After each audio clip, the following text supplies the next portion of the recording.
Okay, good afternoon, everybody. Thank you for joining us. This is another episode of our live webinar series at IP Business Capital. Today, I have a fantastic guest and professional, a music professional. His name is Obinna Ubani. Thank you so much for joining us. So, just before we start, I'm going to read out his profile and then we'll begin the conversation. So, the topic for today is music marketing and licensing. It's going to be an interesting conversation. We're talking everything about music marketing, everything about licensing, intellectual property rights, deal making, negotiations, splitting of royalties, and so much more. Okay, so Ubani Obina is an entertainment lawyer with vast experience in transaction, negotiation, drafting, and implementation of the entertainment industry, especially the music and movie sectors. He's a partner at Stetson LLP and is an entertainment lawyer with vast experience, in the music and TV sectors. So I'm glad that we have him today on this particular episode, right? Okay, so it's going to be a conversation. It's going to be a very interesting conversation, and it's going to be in the format of questioning, right? Okay, so let me begin. Um, let me begin with the concept of music itself, right? Um, the entertainment industry is growing. We have lots of talent every day. We are just seeing one new talent who is just coming up. We are always seeing somebody who is new and who is making music. There are different talents coming up, different people creating music, and everybody wants to make money. If you ask a creative now that what's your real, what's the real deal for you, they're going to tell you they want to make money from their music, right? And I believe that has a lot to do with talent management, right? Because it's not just enough for you to say you want to make money from you. The creative side is not enough. You need to understand the business side, right? And that's why we're having this chat today. So for music talents, when it comes to music marketing, what are the things that you look out for, right? So when it comes to identifying the right channel for music marketing, especially if you want to scale the career of a music talent, right, of a music artist, right? How do you begin that, and what are the things you're looking out for in order to identify the right channel for music marketing and licensing for an artist?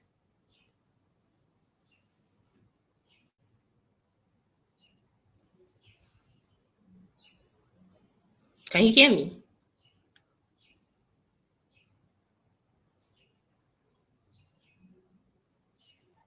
Can you hear me? Yes, I can hear you now. All right. I think it's just this network stuff. So yeah, when it comes to like music marketing, right? So basically, it's more about value addition, right? So there are different music marketing companies out there that obviously are going to be promising you several things, right? And to be very fair to you, like when it comes to music marketing as a service, right? That's a very big um, value addition that I don't think we have never sorted out in the industry yet, because there are so many fake companies out there promising you heaven and earth without giving you maximum value addition. So I think the first thing first that anybody that wants to work with a music marketing company should look out for is portfolio, right? So this person that wants to work with me, what has he or she or it done so far in the industry, right? You said you have worked for some couple of years. Can I see what you have done? Can I go through your portfolio? Can I do my due diligence, right? So if I probably know someone in that circle that you have worked with, can I reach out to them to know how the service was, what comment do they have to say about you as a brand, right? And if let's say that goes well, right, you have been able to do your due diligence and the portfolio is uptight and is good to go, the next thing becomes what do you want as deliverables, right? So this is where the problem comes. There's always the confusion regards to what the artist wants or what the record label wants from the marketing company. So you need to be short to Mm-hmm. say, okay, this is what I want from you, right? And this is what I'm expecting from you. And let the company be able to say, I can offer you this, I can offer you that. And if it's not something both of you can get reach into a conclusion on, then it's not going to work, right? I think that's the first part. The third part is going to be then there'll be an agreement. There has to be an agreement, right? So it's not just a gentleman conversation. There has to be an agreement between both parties, and that agreement should clearly state the deliverables from the marketing company, what they're offering the artist or the record label, or whoever is contracting for their service. And there's something we call a rollout plan, right? So a rollout plan is like a Okay. document that states how the music could be released, what content, what the marketing plan will look like, right? So if I'm dropping a song next week, Friday, right?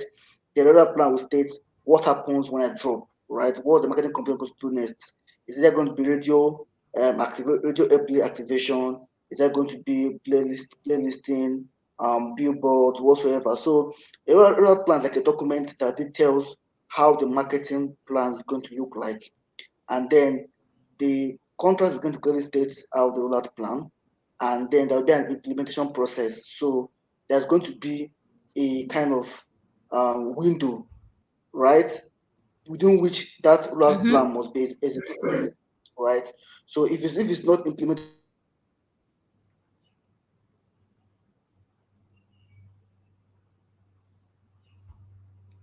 Hello, I think I lost you at some point. Are you still there?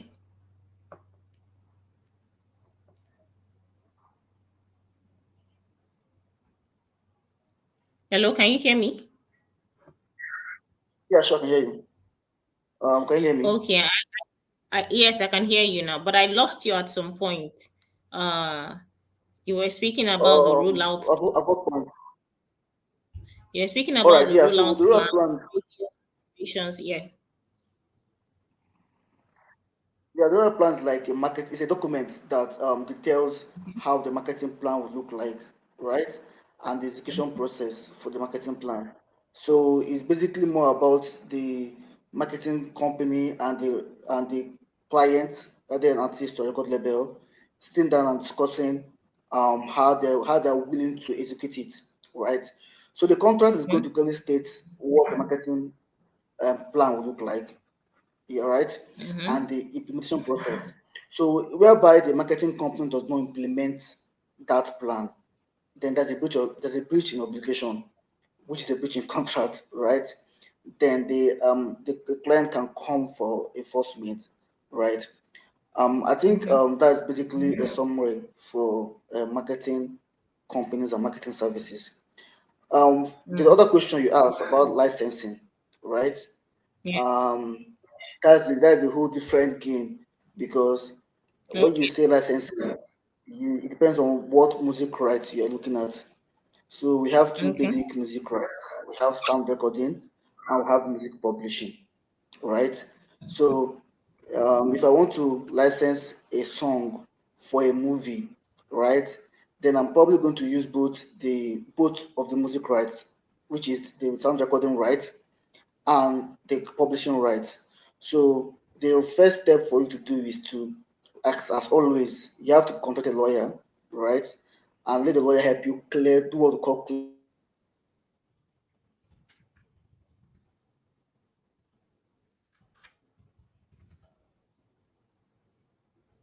Oh, I lost you. I lost you. Can you hear me? So yeah, I I can hear lost you. you where Sorry, I've been this room. I don't think that network is strong. So yeah, can you okay. hear me? I lost you where you said when you want to do that, you need to consult a lawyer to do. I think you said clearance.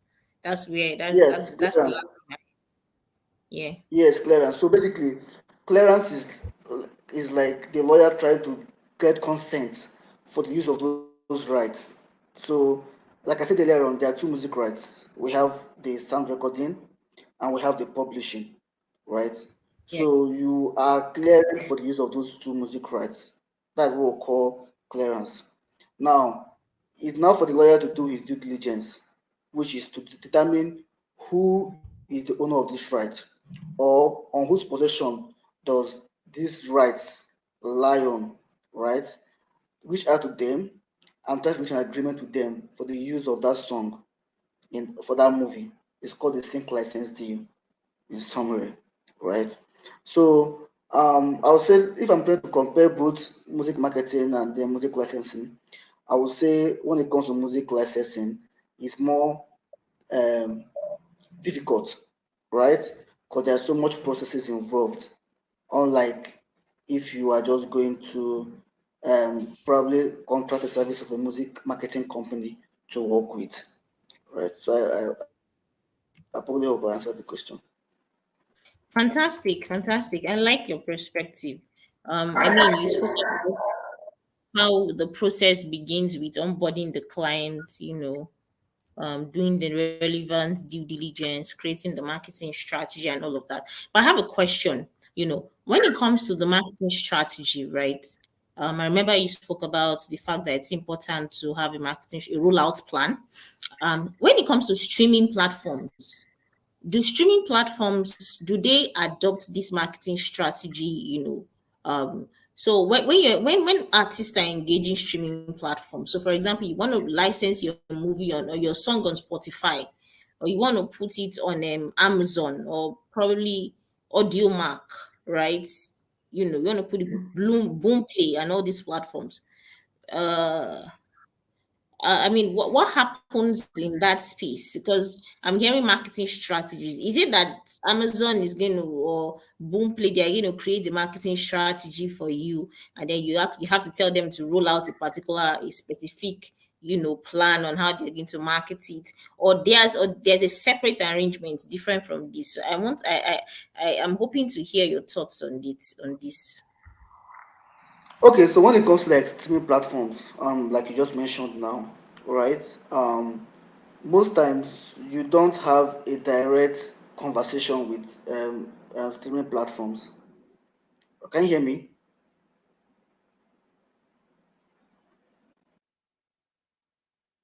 So you don't have direct conversation with streaming platform. So basically, what you do is there's what we call content aggregators, right? They are basically the ones that supply content to these platforms. So content aggregators are like recognized content providers. So they're like distribution companies. So you reach out to them and they get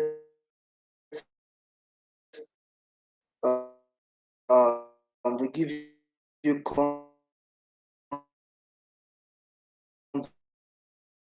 they give your content to this platform to like distribute on your behalf. Now,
I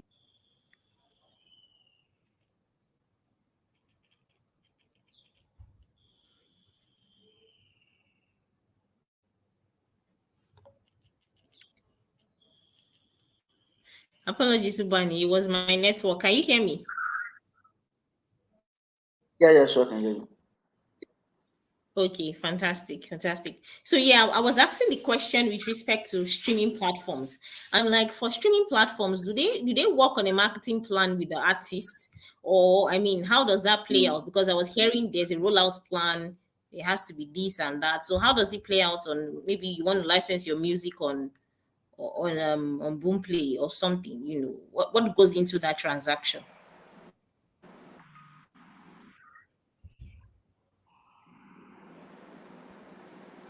I can hear you. Yes. Oh, okay. Do you So get my basically, question? yeah, yeah, I did. Okay, okay, So when it comes to like streaming platforms, like you mentioned them, there's what we call content aggregators,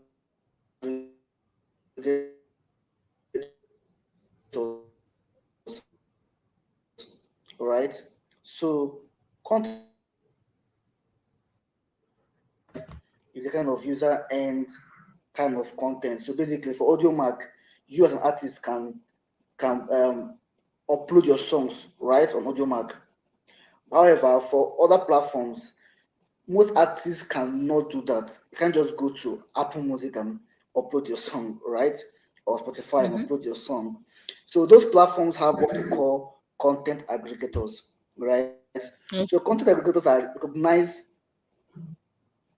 entities by these platforms that provide content to them, right? So just like a conductor for a bus. So before you get access okay, to a bus, you must go through a conductor, right? Now, most of these content aggregators are mostly called distribution companies, music okay, distribution companies. So if you okay, want to distribute your music to all platforms, right?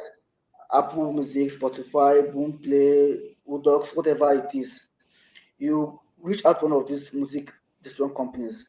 So it can mm-hmm. be companies that allow you to do it yourself, right? Or companies that do it wholly for you, right? So when you reach out Okay, to them, you give them your content, then they're going to be the ones to help you now upload your content on those platforms because they are recognized okay, by those platforms for that purpose, right? yeah, Now, when it comes okay, to marketing, right?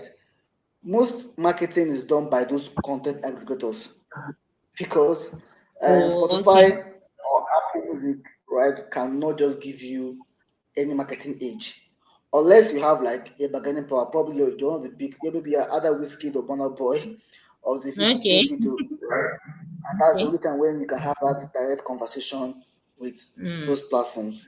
But if you're not in that level, what mostly happens is that you have to reach out to these guys and discuss about marketing additions for you. So basically, it's more about getting into more playlists, and probably giving you more value addition that other persons would not have, right? okay, And that is basically what happens. So when it comes to like marketing or probably in a streaming platform, streaming platforms don't really have that. They don't really concern themselves with that, right? Most of that is done by content aggregators.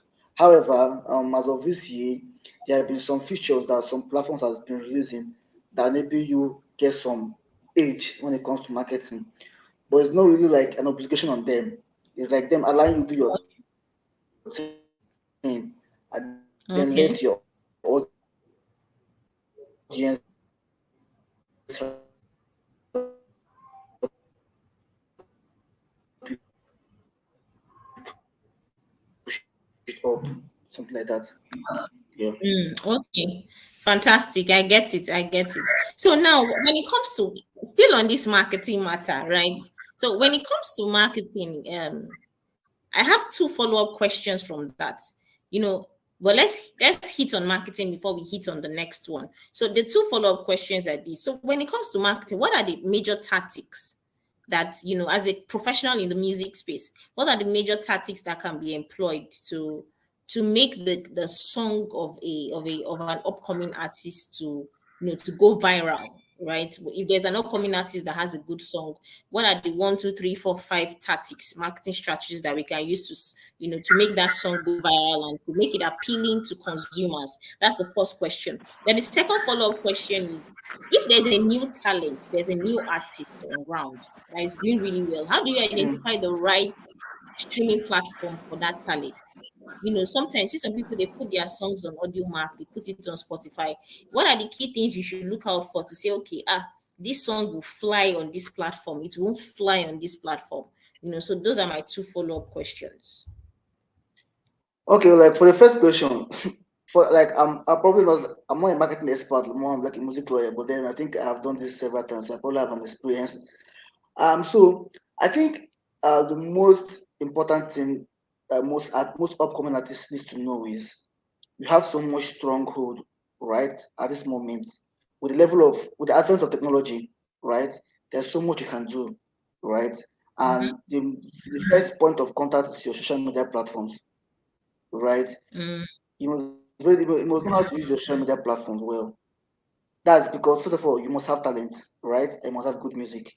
Then if you can be able to clear these two parts, which is talent and good music, then you must know how to use your social media well. Because that is the only gateway you have to both your audience and future investors, right? Nobody mm, wants to no investor wants to work with you if they don't see you doing something in your social media platform. You must have an yeah. active social media platform, right? So even if you have like 10 audience or 50 followers, know how to engage them, know how to make them want Mm, more, right? That's the first one. Now, the second thing I would say is that when it comes to making, let's say an artist has a budget, right, to push his music, okay. right? I think another thing that is doing so well now, which obviously there's so many controversies about the the impact, whether positive or negative, is the question of TikTok, right? So if you know how to use your TikTok well, and probably know how to, like these days, most artists, so far they have a good song, I can get some influencers to jump on it, make contents on them. You get yourself a probably a smash hit along the line, right? Mm-hmm. It's not. I don't really advise that to be your only option because I've realized that most times it's very difficult for an artist that has a song that became viral through TikTok to be able to build another content that people can relate to along the line. So let it be a 360 marketing. Try to push your song on all platforms, social media platforms. Try to get radio airplays. Try to get more playlist activations for you if your DSPs can do that for you. Um, yeah, like make content basically, right? Because most times it's the content you make that get people to like work with you. You understand me? It's Mm. not just about you having that money to spend, but it's about how creative you are towards building that content. Um, for your second question, uh, I think I've forgotten it, but let me just remember. Okay. Let me say it Yeah. again. So yeah, second question is, there's a new talent, an upcoming talent that has fantastic songs, is doing well. What are the tactics that you can deploy, to actually pick the channels that will be relevant for is because for that will be Okay. relevant to make his music grow? Because from what I understand about the music industry, um, Yeah. there's always the importance of using data, right?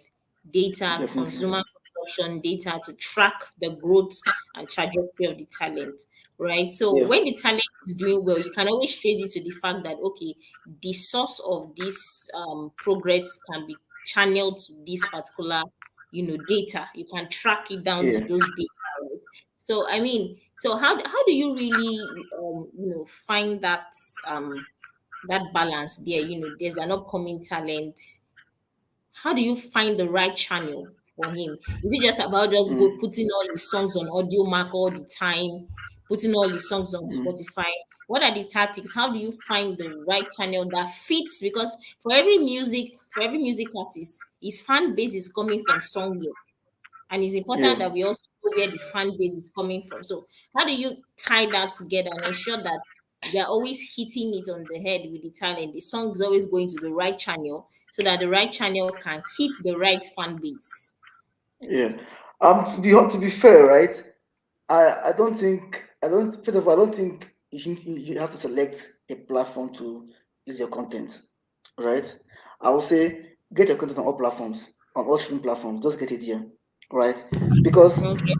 because of the fact that there's a huge impact of technology in the music industry right now. Um, Someone might have 200 core fan base, right? And your fan base might be using different platforms, right?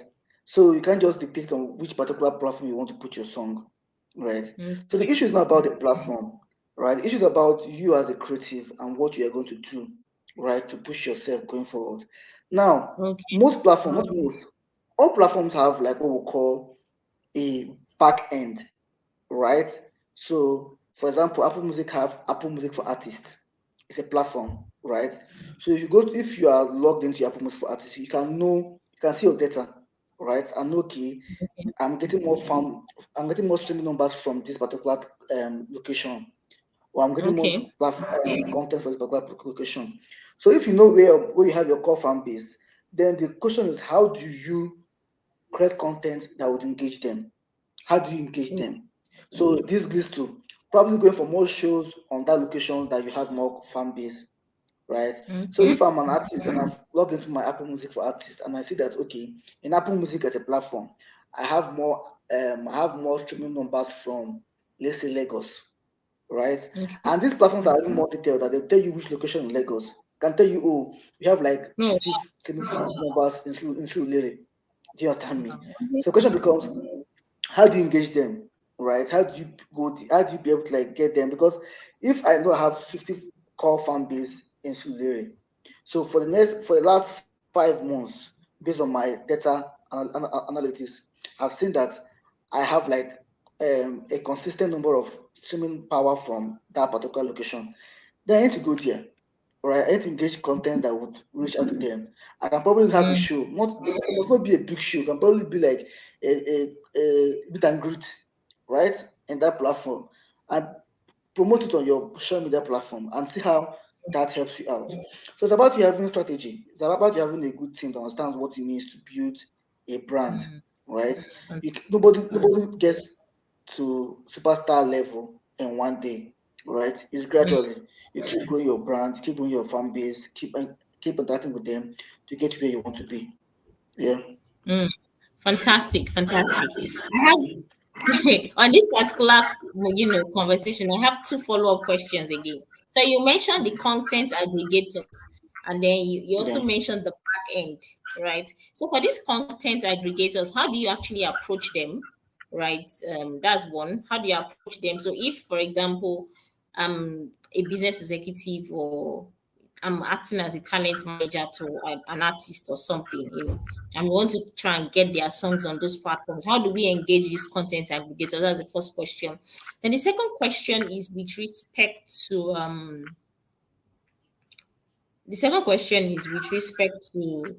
the back end. The back end. You said there's always a Yeah. back end where you can track the data. Who can have access to the who has access to the back end? Is it only the artist, or the lawyer of the artist can also log in and check it? Yeah. So for the first question, right? So this content, like I call them content aggregators because that's basically what we call them. But then they're mostly called music distributors, right? And like they're everywhere. Like if you go to your Google search and probably type list of music distributors in Nigeria, you see different companies that are doing that, right? Okay. But the only thing I would say is this: whichever company you choose to work with, right, you need to be sure that three things are assured of you. One, they have your interest at heart, right? Okay. And that includes transparency, that includes accountability, that includes effective communication, right? Yeah. Secondly, their terms of engagement is favorable to you, which is the contract part. You must be sure that the contract is favorable to you, and you're not giving them more than what you want to give them. Do you understand what I'm saying? Right? And this is the second part where you need a lawyer to help you that has experience to help you do this, because the lawyer would know what you would not know because he has seen it more than once in his lifetime, right? Mm. And the third one is value addition. What is this Okay. company offering you that company B can offer you, right? So why must it be What company A and not company B? advantage? Right. So I Okay. always say this validation is very important. You understand? There are so many companies doing the same thing, but there's always one that gives you a different element that the other ones cannot give you. So that's basically what I would say, right? Fantastic. Now, Fantastic. for the second question you asked, for the back end, right? Yes. It's usually artists that have the back end, or most times because if you are distributing yourself as artists, right? It's not using any of these do-it-yourself companies. You Okay. have the back end yourself. But if you're using a company like any of these show companies I talked about, then they'll have to give you access to the back end, right? Okay. So whoever gets back end it can be the artist or it can be the artist manager or artist lawyer, right? But whoever has the back end must get approval from the artist, right? Because Okay. it's a team engagement because both all the team members sit there and discuss, okay, this was our this month data. How do we implement it? How do we use it to push the artist brand? Fantastic. Fantastic. So much to learn. Okay, so I mean, we've spoken about marketing, we've spoken about sync licensing deal, we spoke about, you know, the career trajectory, what we need to look out for before we approach the right channel, before we even start to engage the artists and all of that, right? So, but when it comes to yeah, I think you've answered my question on that.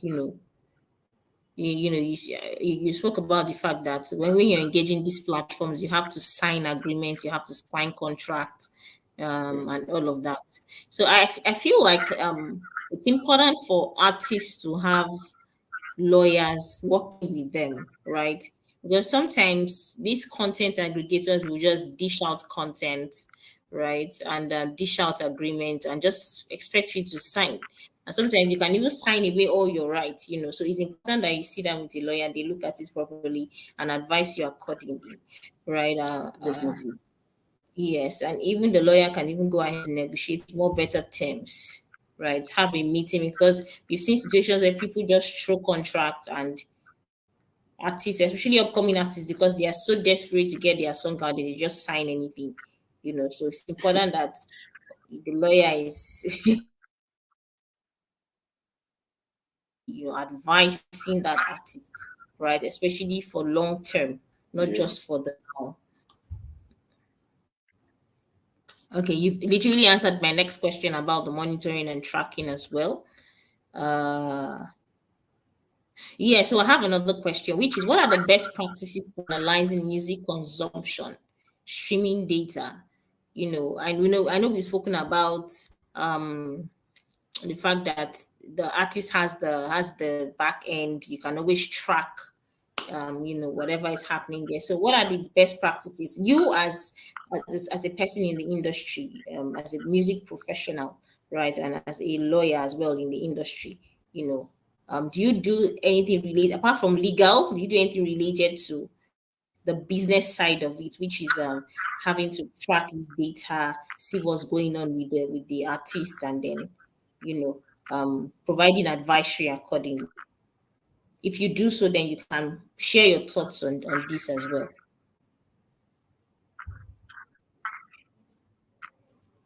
Yeah, apart from being a lawyer, I also head most record labels. So I'm a chief executive officer of two record labels right now, and so is basically more about it's a teamwork. Let me put it that way, right?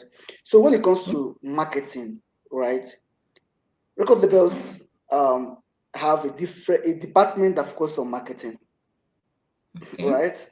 Because marketing is like the oil through which you get the money, right? So Yeah. there's a whole different department that focuses on marketing, right? Okay. And is more like it's about content creation. It's about the marketing team having to be able to build more content that can get engagement from the audience, right? And it's also more about building the artist brand, right? Because if you have a good artist brand, then you can be able to have a good marketing plan to like attract more audience to him, right? So yeah, but like in the legal department, we really don't do much of that. However, what we really do is we try to ensure, unless if you are probably a head of a legal for a record label, right? Or you are the chief executive officer of a record label, like I said earlier on, you have to like always get into those meetings to understand what is going on, right? And Mm, also because you need to be able to have first-hand knowledge about what the team is doing, right? To mm, avoid any kind of infringement or any kind of defamatory content that would injure the brand, right? So, um, but yeah, marketing is a different kind of department in its own, right? And there are different, okay. there are professionals in that department that do that, right? That have that responsibility. Yeah.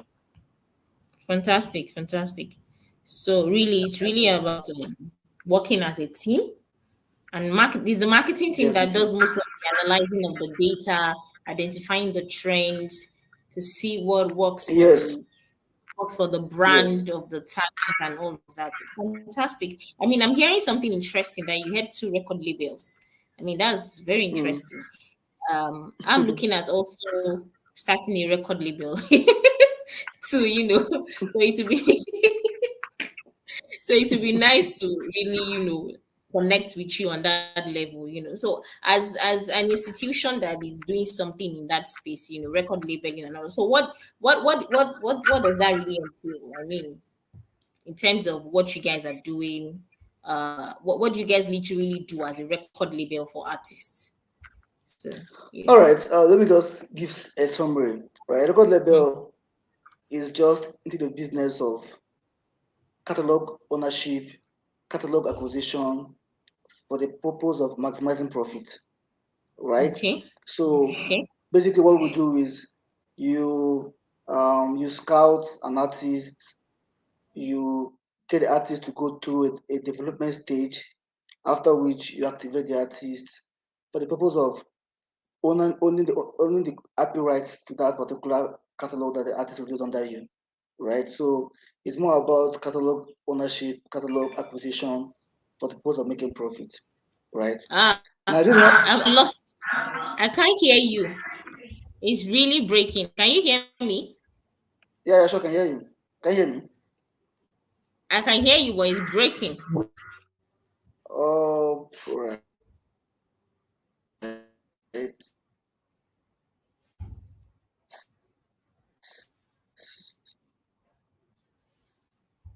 I don't know. It's for myself. Can you hear me now?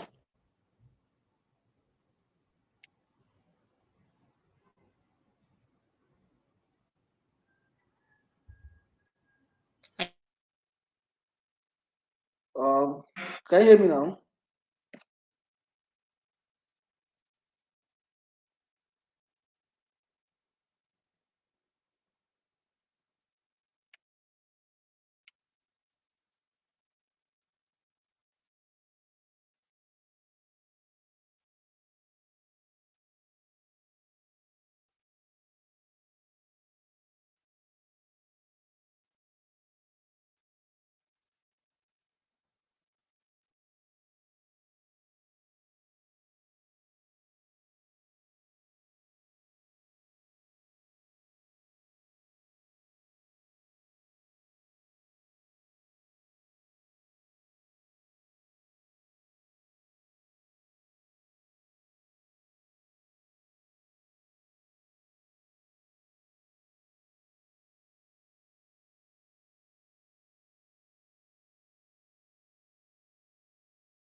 Hi, Obinna.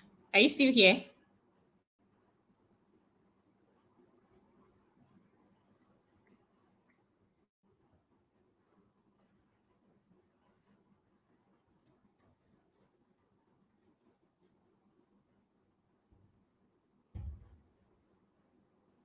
Hi, Obinna. Can you hear me now? Yeah, sure, I can hear you. Sorry about that. It was the network. So I think we're having a conversation around what Right, you no problem. do as a record label, what your company does as a record label.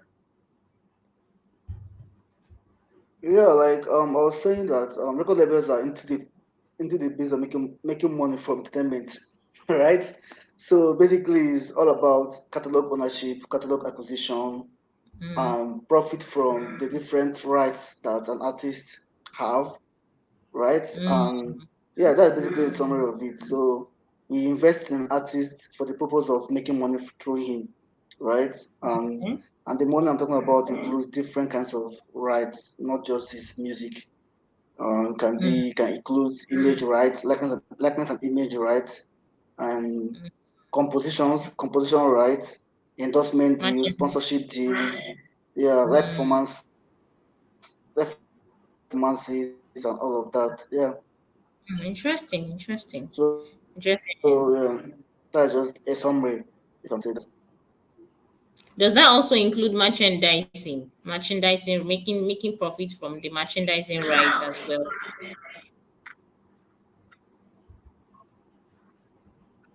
Yeah, that's likeness and image. Yeah, definitely, it's part of that. Yes, and If you're going okay. to, if I'm going to like sign you, I probably have to make money from your brands, your branding, your image and likeness. Yeah, that's part of it. Yeah. Okay. Fantastic. So what goes into that transaction, the record labeling transaction? What agreement happened? What agreement needs to be signed between the record label and the artist for that transaction?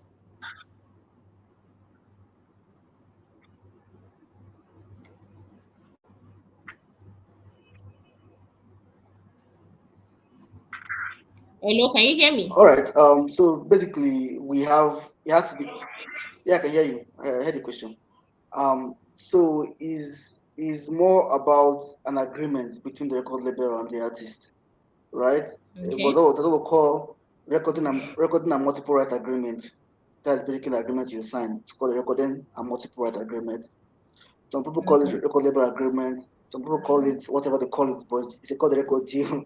It's a record deal you sign, right? And then yeah, you start working with the record label as an artist, signed under them. Yes. Fantastic. Fantastic. So, apart from music, apart from creating music, what other ways can a creative make money?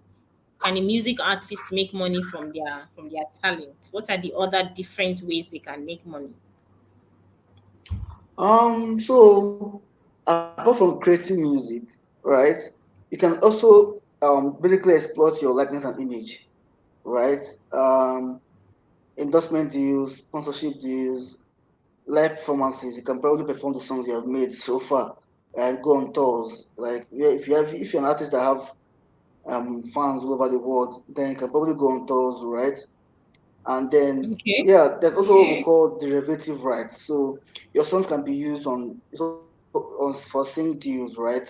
Songs can be used for movies, for commercials, for TV programs, right? And make money out of them. So apart from just recording and probably writing songs, an artist or a songwriter can probably make money from his image rights and also from the derivative rights. But so for image rights, it includes endorsement deals, sponsorship deals, and live performances, right?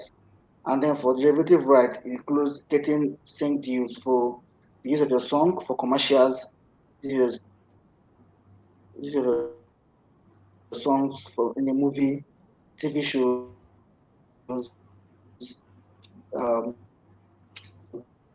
games,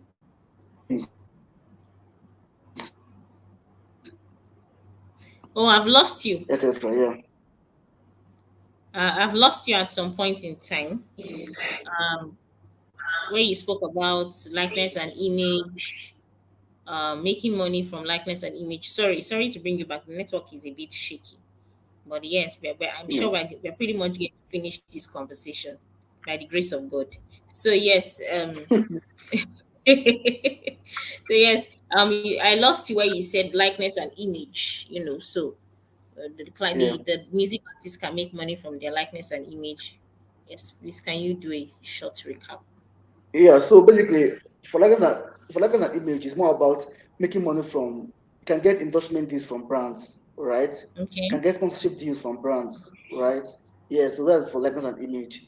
So there's also derivative rights, which is when you make money from the use of your song by a third party.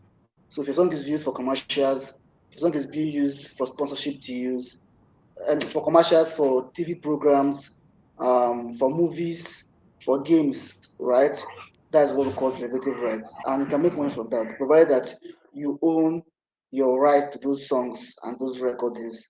Why not? Definitely, you can make money from that. Yeah. Okay, fantastic, fantastic.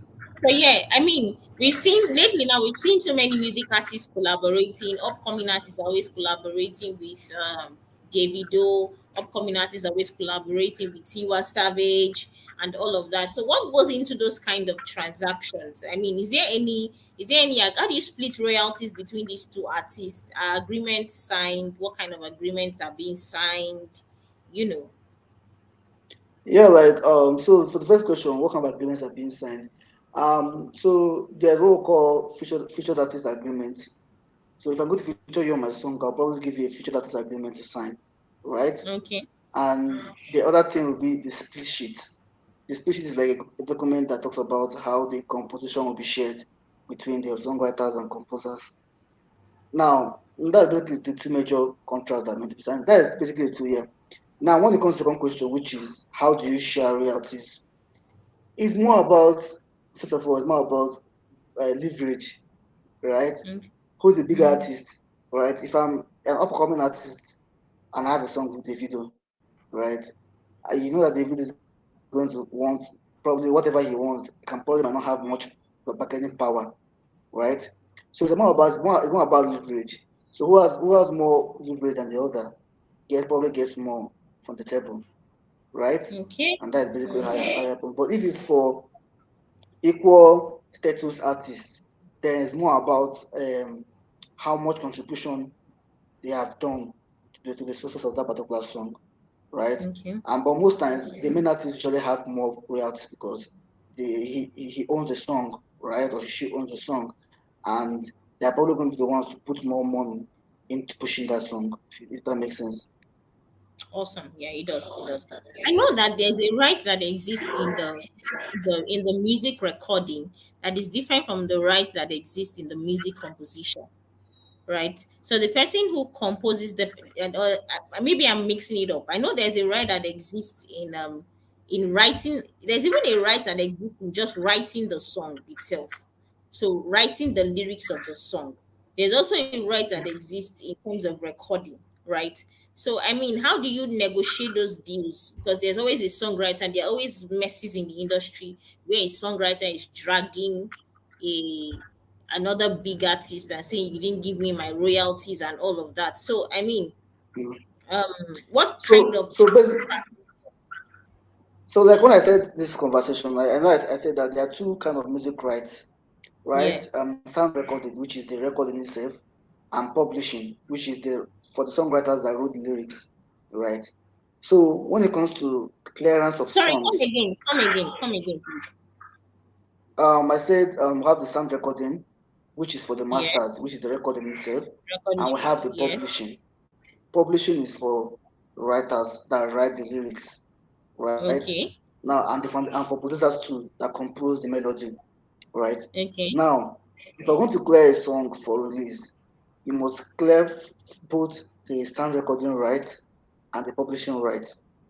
Okay. So there must be agreement for the artists that recorded the songs. There must be agreement for the writers that wrote the lyrics Wrote the song. and the Okay. composers that composed it. So you must clear on Oh, both right? And okay. it's only when you have done that two um only when you have cleared those two rights can you go ahead and release the song, right? You're breaking, and this if I conversation have is an important. issue in the future. The line is breaking. Yeah, I can hear you. Can you hear me? Yes, I can hear you now, but I totally didn't get the last answer to the question. No, like last thing I said was, so it's only when you have cleared those two rights, can you go ahead and release a song Yes. without having any future issues about from from media. Okay, so actually has to the record label has to engage the songwriters, the song composers, and the publishers as well.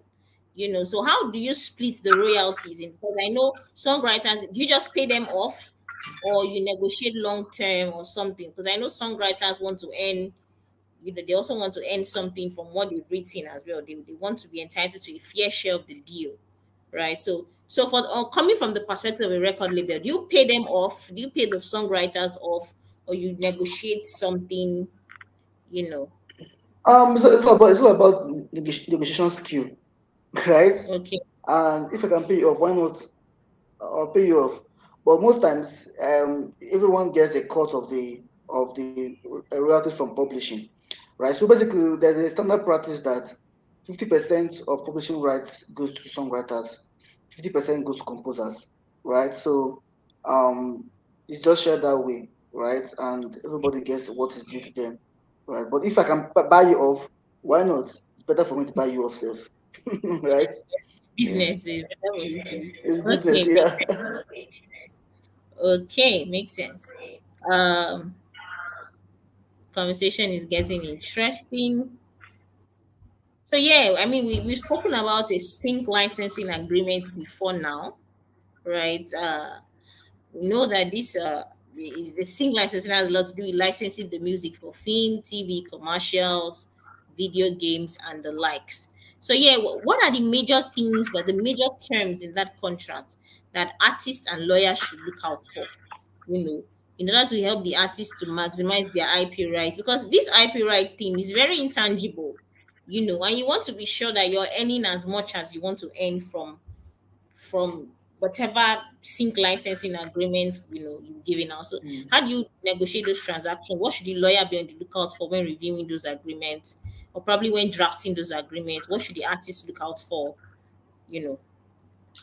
To be honest, this is a whole course on its own, right? Because when it comes to license, there's so much to talk about. But Okay. I'll just say that I always say this to even lawyers that I know, and what I say is this: if you're a lawyer and probably don't have experience when it comes to sync deals, then don't negotiate it. Find someone that Mm, knows how to do it and learn it from the person, because every deal has the different variables that you need to put in perspective, right? mm, So first of all, you need to know whether you are taking an exclusive or non-exclusive deal, right? mm. And exclusive deal is that okay, nobody else is going to use my song for that duration of time that you're using it, right? Okay. And non-exclusive is that okay, I can also license to other persons, right?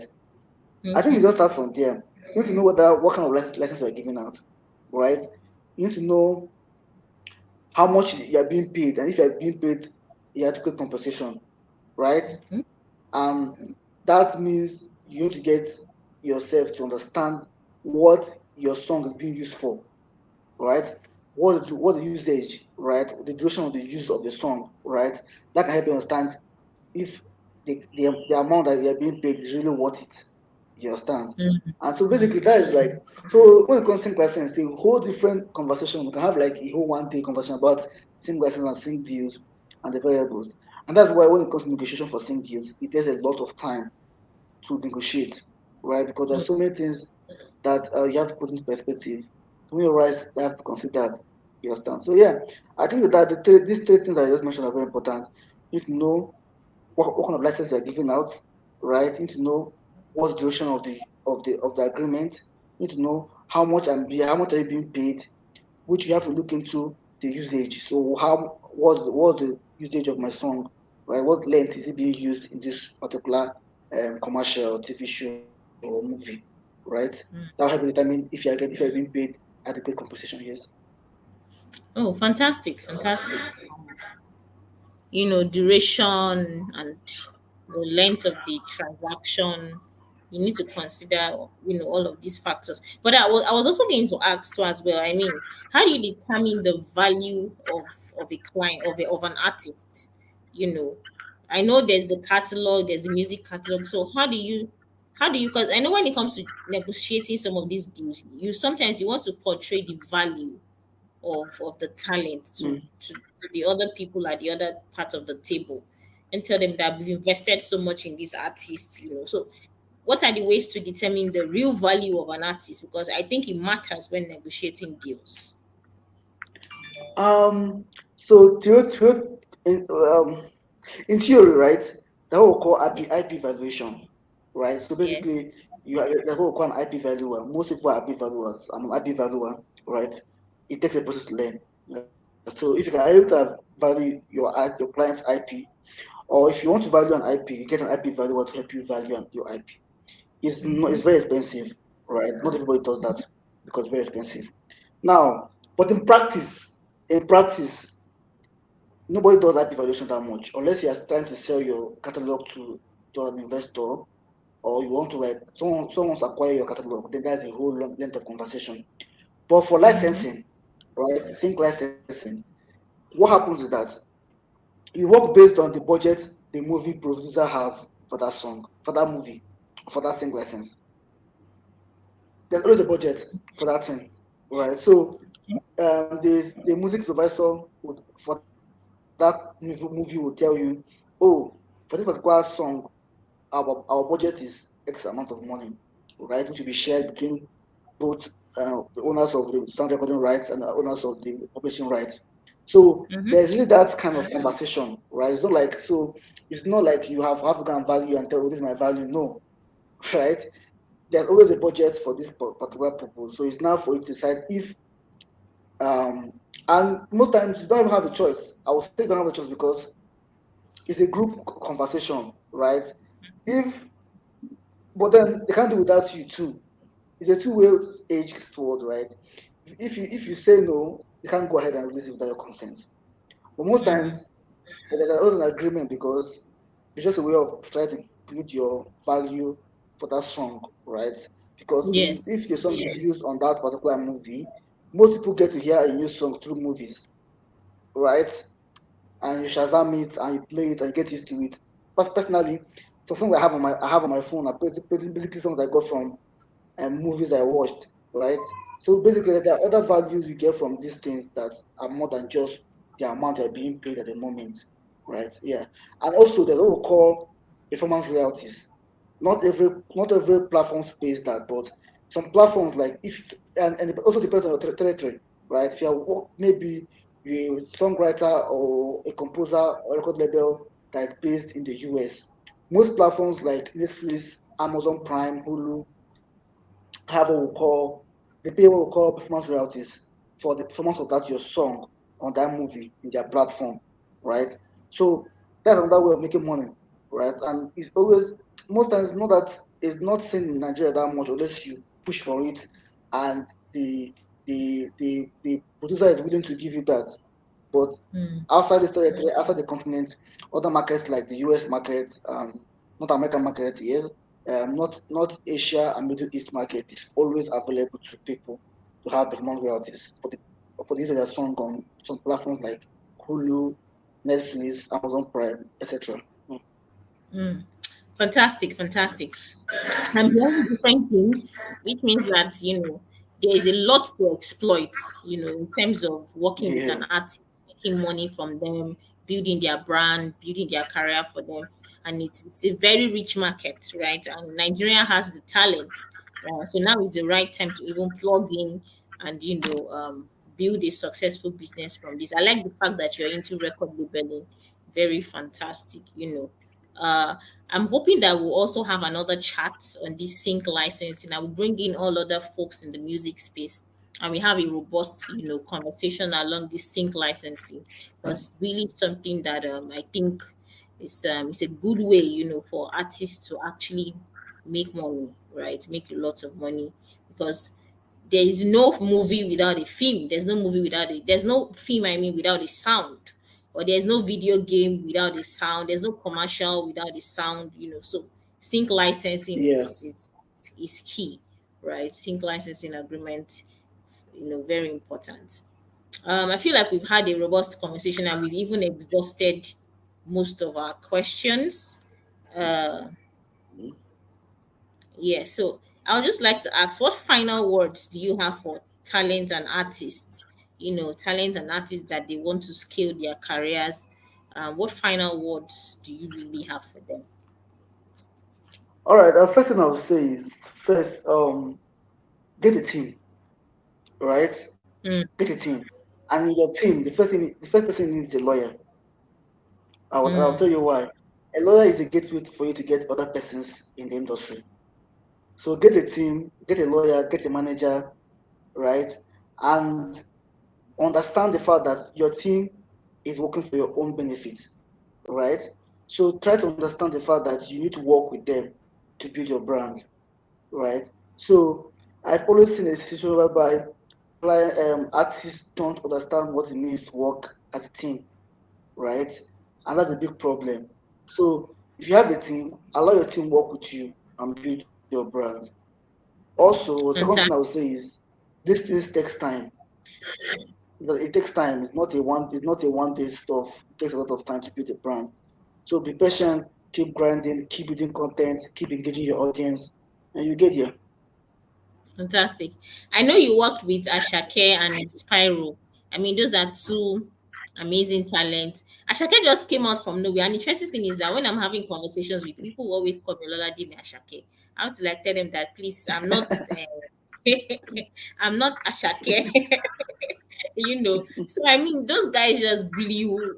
So you think it really took time for Ashake to just really, because I mean, I don't think it took that time for Ashake to blow. I know Ashake has the sound, he has the talent, but I mean, the Mm. guy just came out from nowhere and boom. So can you tell us what went behind the scenes?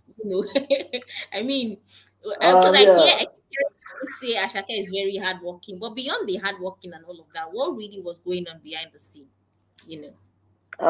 Yeah. My firm represents Ashake. But then, like I said before, you just need to be prepared for the right time, right? Because people feel like he just blew up, but even before he was signed by YBL now, he has been a lot of things.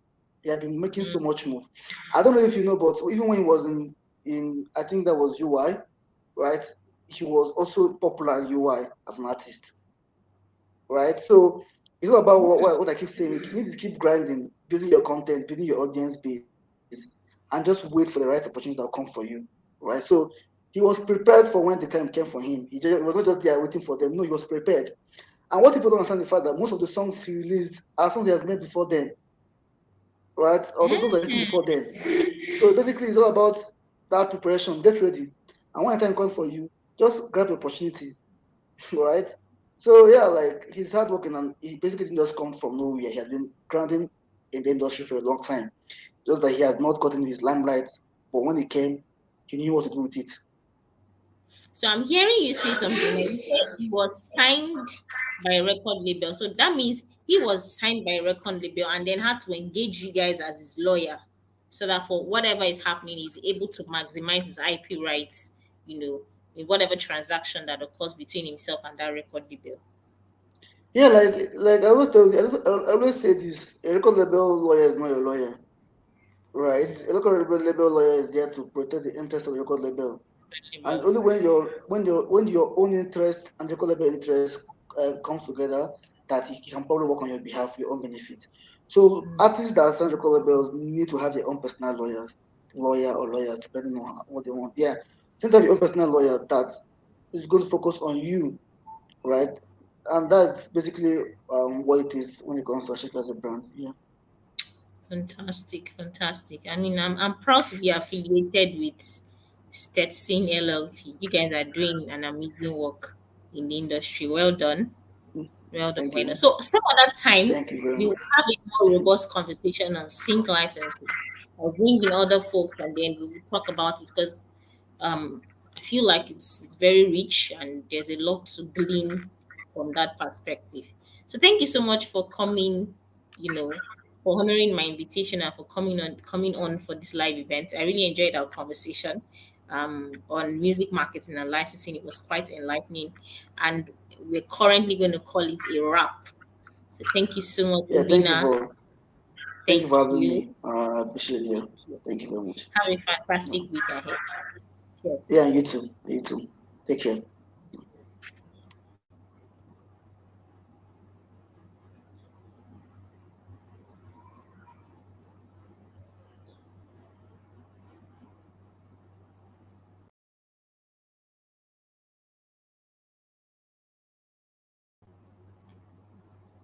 So, ladies and gentlemen, we have finally come to the end of this conversation. Thank you so much for joining us. If you're watching on YouTube, don't forget to subscribe. If you're watching live on LinkedIn, follow me for more interesting content. Bye.